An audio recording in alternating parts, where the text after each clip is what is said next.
శరన్నవరాత్రులు ఈ పేరు వినగానే మనందరి మనసుల్లో ఒకే రకమైన ఆధ్యాత్మిక భక్తి ఆనందం వెల్లువిరుస్తాయి.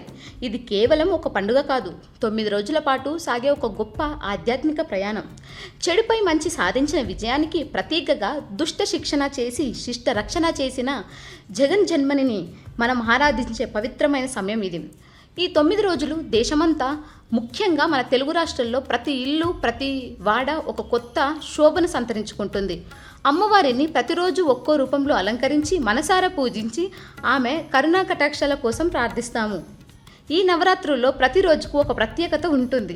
అయితే 8వ రోజైన మహా అష్టమి లేదా దుర్గాష్టమికి చాలా ఎక్కువ ప్రాధాన్యత ఉంది. ఇది నవరాత్రుల్లో అత్యంత శక్తివంతమైన రోజుల్లో ఒకటిగా పరిగణించబడుతుంది. ఈ రోజున అమ్మవారిని పూజిస్తే 9 రోజులు పూజించిన ఫలం దక్కుతుందని చాలామంది భక్తుల నమ్మకం. ఈ పవిత్రమైన రోజున తెలుగు రాష్ట్రాల్లోని 2 ప్రధాన పుణ్యక్షేత్రాలైన విజయవాడ మరియు శ్రీశైలంలో అమ్మవారు ఏ అద్భుతమైన రూపాల్లో భక్తులను దర్శనమిస్తారో, ఆ రూపాల వెనుక ఉన్న అంతరార్థం ఏమిటో, మన ఇంట్లో ఉండి ఎలాంటి పూజలు చేసుకుంటే ఆ తల్లి ఆశీస్సులు పొందవచ్చో ఈ వీడియోలో వివరంగా తెలుసుకుందాం. ముందుగా మా వీడియో మీకు నచ్చినట్లయితే లైక్ చేయండి, షేర్ చేయండి. మరింత భక్తి సమాచారం కోసం మా ఛానల్ని వెంటనే సబ్స్క్రైబ్ చేసుకోండి. విజయవాడ అనగానే మనకు వెంటనే గుర్తొచ్చేది కృష్ణమ్మ ఒడ్డున ఇంద్రకీలాద్రి పర్వతంపై కొలువుదీరిన కనకదుర్గమ్మ తల్లి. నవరాత్రుల సమయంలో ఈ గుడి ప్రాంగణం భక్తులతో కిటకిటలాడుతూ ఒక దైవికమైన శక్తి కేంద్రంలో మారుతుంది. ఇక్కడ 8వ రోజున దుర్గమ్మ తల్లి సాక్షాత్తు చదువుల తల్లి అయిన శ్రీ సరస్వతీదేవి రూపంలో మనకు దర్శనమిస్తుంది. ఆ తల్లి అలంకారం చేసేవారికి కన్నుల పండుగ, మనసుకు ప్రశాంతంగా ఇస్తుంది. సరస్వతీదేవి అంటే కేవలం చదువుల దేవత మాత్రమే కాదు, ఆమె జ్ఞానానికి, సంగీతానికి, సకల కళలకు ఆదిదేవత. అమ్మవారి రూపాన్ని శ్రద్ధగా గమనిస్తే ప్రతి అలంకరణ వెనుక ఒక గొప్ప సందేశం దాగి ఉంటుంది. తెల్లటి వస్త్రాలు, తెల్లటి పద్మం. అమ్మవారు ఎప్పుడూ స్వచ్ఛతకు చిహ్నమైన తెల్లటి వస్త్రాలు ధరించి తెల్లటి కమలంపై ఆసీనురాలై ఉంటుంది. తెలుపు రంగు అంటే ఎలాంటి మలినం లేని స్వచ్ఛమైన జ్ఞానం. బురదలో పుట్టిన, బురద అంటని తామర పువ్వులాగే మనం ఈ ప్రపంచంలో ఎన్ని సమస్యల మధ్య ఉన్నా వాటికి అంటకుండా స్వచ్ఛమైన మనసుతో, జ్ఞానంతో జీవించాలని ఇది మనకు నేర్పుతుంది. చేతిలోని వీణ. అమ్మవారి చేతిలో ఉండే వీణ కేవలం ఒక సంగీత వాయిద్యం కాదు, దాని తీగలను సరిగ్గా మీటితేనే మధురమైన సంగీతం వస్తుంది.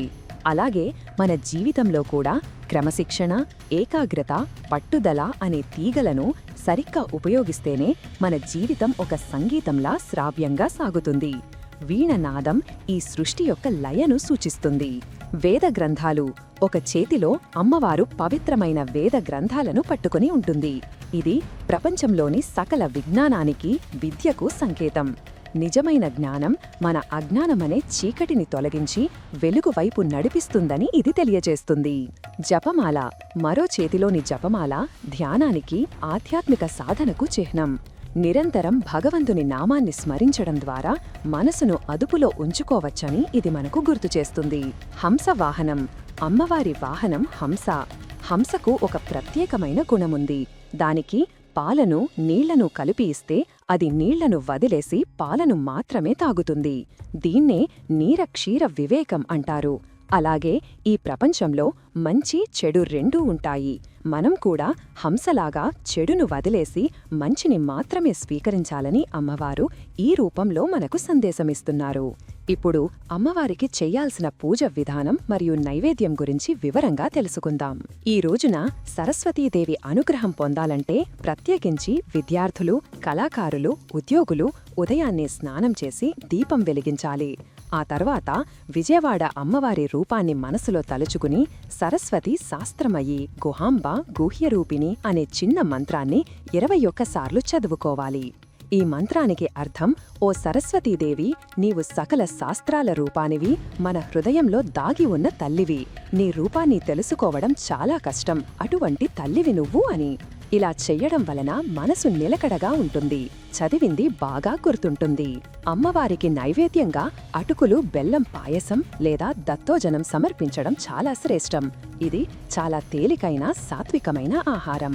జ్ఞానం యొక్క మాధుర్యాన్ని, వినయాన్ని ఇది సూచిస్తుంది. శ్రీశైలం మల్లికార్జున క్షేత్రంలో కరుణామయి శ్రీ గౌరీదేవి అలంకారం. శ్రీశైలం 12 జ్యోతిర్లింగాలలో ఒకటి, అష్టాదశ శక్తి పీఠాలలో ఒకటి. శివశక్తులు కలిసి కొలువైన అత్యంత శక్తివంతమైన పుణ్యక్షేత్రం. ఇక్కడ నవరాత్రుల 8వ రోజున భ్రమరాంబ తల్లిని మహాగౌరి లేదా గౌరీదేవి అలంకారంలో పూజించడం జరుగుతుంది. ఈ రూపం అత్యంత ప్రశాంతంగా, సౌమ్యంగా, కరుణామయంగా ఉంటుంది. పార్వతీదేవి శివుణ్ణి భర్తగా పొందడం కోసం వేల సంవత్సరాల పాటు కఠోరమైన తపస్సు చేస్తుంది. ఎండకు, వానకు, చలికి లెక్క చేయకుండా తపస్సు చేయడం వల్ల ఆమె శరీరం నల్లగా మారిపోతుంది. చివరికి ఆమె తపస్సుకు మెచ్చిన శివుడు ప్రత్యక్షమై ఆమెను భార్యగా స్వీకరిస్తానని వరమిస్తాడు. అప్పుడు శివుడు పవిత్రమైన గంగాజలంతో ఆమెను స్నానం చేయించగా ఆమె శరీరం విద్యుత్కాంతిలా పాలవలె తెల్లగా ప్రకాశవంతంగా మారిపోతుంది. అలా అత్యంత తెల్లని వర్ణంతో ప్రకాశించడం వల్ల ఆమెకు మహాగౌరి అని పేరు వచ్చింది. తెల్లటి రూపం, తెల్లటి ఎద్దు వాహనం. అమ్మవారి ఈ రూపం సంపూర్ణ స్వచ్ఛతకు, పవిత్రతకు ప్రతీక. ఆమె వాహనమైన తెల్లటి వృషభం ధర్మానికి సంకేతం. ధర్మంపై ఆసీనురాలయ్యున్న తల్లి మనం కూడా ధర్మ మార్గంలో నడవాలని సూచిస్తుంది. 4 చేతులు అభయ వరదముద్రలు. అమ్మవారికి 4 చేతులు ఉంటాయి. కుడివైపు ఒక చేయి అభయముద్రలో ఉంటుంది. అంటే భక్తులారా భయపడకండి, నేను మిమ్మల్ని రక్షిస్తాను అని భరోసా ఇవ్వడం. కింద ఉన్న మరో చేయి వరదముద్రలో ఉంటుంది. అంటే కోరిన కోరికలు తీరుస్తానని వాగ్దానం చెయ్యడం. త్రిశూలం మరియు డమరుకం. ఎడమవైపు చేతులలో శివుడికి ప్రతీకలైన త్రిశూలం, డమరుకం ఉంటాయి. త్రిశూలం సత్వ, రజో, తమో గుణాలకు ప్రతీక.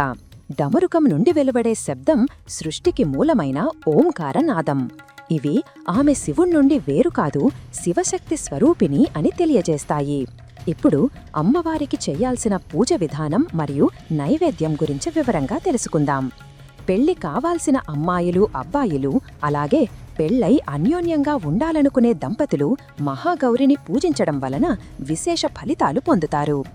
ఇంట్లో దీపం పెట్టుకున్న తరువాత శ్వేతే వృషే సమారూఢ శ్వేతాంబరధరే శుచే మహాగౌరీ శుభం ధ్యాన్ మహాదేవ ప్రమోదః అనే శ్లోకాన్ని భక్తితో చదువుకోవాలి.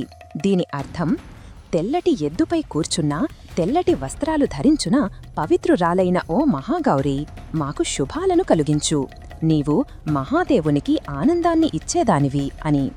అమ్మవారికి నైవేద్యంగా చక్కెర పొంగలి లేదా కొబ్బరితో చేసిన పదార్థాలు సమర్పించడం ఉత్తమం. తీపి పదార్థం జీవితంలో మాధుర్యాన్ని, సంతోషాన్ని సూచిస్తుంది. దేవి నవరాత్రులలో 8వ రోజున ఒకేసారి 2 గొప్ప శక్తులను మనం ఆరాధించే అవకాశం లభిస్తుంది.